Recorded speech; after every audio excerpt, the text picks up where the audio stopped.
মিরপুরের কিউরেটরদের ঘুম হারাম করে দিয়ে বিসিবি হঠাৎ সিদ্ধান্ত নিল, না, এবার আর ধান ক্ষেত মার্কা উইকেট বানানো যাবে না। পাকিস্তান দল যখন 8 মার্চ ঢাকায় পা রাখল, তখনও টি-20 বিশ্বকাপের রেশ কাটেনি। একদিকে ভারত নিউজিল্যান্ডের বিপক্ষে 255 রান করে বসে আছে, অন্যদিকে আমাদের মিরপুরে তখনও ভাবা হচ্ছিল, আচ্ছা, ওয়ানডেতে কি 250 রান হবে? কারণ মিরপুর মানে তো বল ব্যাটে আসবে কি আসবে না সেই চিন্তায় ব্যাটসম্যানদের কপালে ভাঁজ পড়া। সবাই যখন রসিকতা করছিল যে মিরপুরের উইকেটে ব্যাটসম্যানদের রান করতে হলে বোধহয় জাদুর চেরাগ লাগবে, ঠিক তখনই বিসিবি সবাইকে চমকে দিল। চিরাচরিত সেই স্পিন বিষ বাদ দিয়ে এবার বানানো হলো সত্যিকারের স্পোর্টিং উইকেট, যেখানে বোলাররা গতি পাবে, আবার ব্যাটসম্যানরা চাইলে 4 ছক্কার ফুল ঝুরিয়ে ছোটাতে পারবে। ক্রিকেট পরিচালনা বিভাগের প্রধান নাজমুল আবেদিন তো ঘোষণা দিয়েই দিলেন, এখন থেকে আর ঘরের মাঠে জেতার জন্য মন্থর উইকেটের আড়ালে লুকানো হবে না। আসলে অনেকদিন ধরেই একটা ট্র্যাজেডি চলছিল।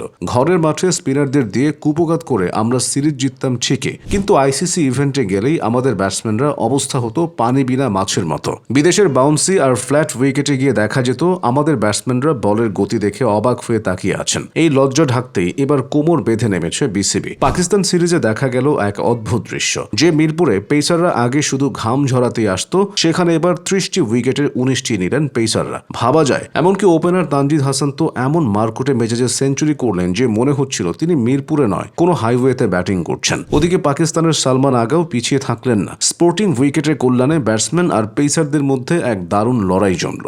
নাজমুল আবেদিন পরিষ্কার জানিয়ে দিয়েছেন, সাহস না দেখালে খেলাটা পরের ধাপে যাবে না। মানে এখন থেকে আর সেফ গেম খেলা চলবে না। স্কিল যতই থাকুক, যদি চ্যালেঞ্জিং উইকেটে খেলার অভ্যাস না থাকে, তবে বড় মঞ্চে গিয়ে বারবার মুখ থুবড়ে পড়তে হবে। শুধু মিরপুর নয়, বগুড়া আর রাজশাহীতেও এখন স্পোর্টিং উইকেটের হাওয়া বইছে। এমনকি বিসিবির একাডেমি আর ইনডোরের উইকেটগুলোও এখন তাদের চরিত্র বদলাচ্ছে। ক্রিকেটাররা যাতে অনুশীলনেই বুঝতে পারেন যে বল লাফিয়ে উঠলে বা দ্রুত ব্যাটে আসলে কি করতে হয়। এই পরিকল্পনার পেছনে বড় কারণ হলো সামনে আসা আইসিসি ইভেন্টগুলো। সেখানে তো আর মিরপুরের সেই মন্থর উইকেট পার্সেল করে পাঠানো যাবে না, তাই ক্রিকেটারদের এখন থেকেই অভ্যস্ত করা হচ্ছে। এদিকে গত বছর টানা 4 সিরিজ হেরে মিরাজের অধিনায়কত্ব নিয়ে যখন চারদিকে সমালোচনার ঝড় বইছিল, তখন এই পাকিস্তান সিরিজটা মিরাজের জন্য ছিল লাইফলাইন। জুনে মিরাজের নেতৃত্বের মেয়াদ শেষ হওয়ার কথা থাকলেও বিসিবি এখন সুর নরম করেছে।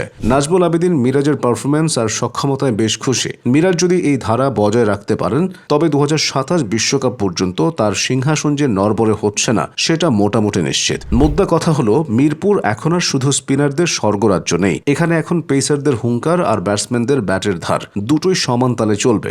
বিসিবি শেষ পর্যন্ত বুঝতে পেরেছে যে বিদেশের মাটিতে বুক ফুলিয়ে চলতে হলে নিজের ঘরের মাঠের স্পিন বিলাসিতা আগে ছাড়তে হবে।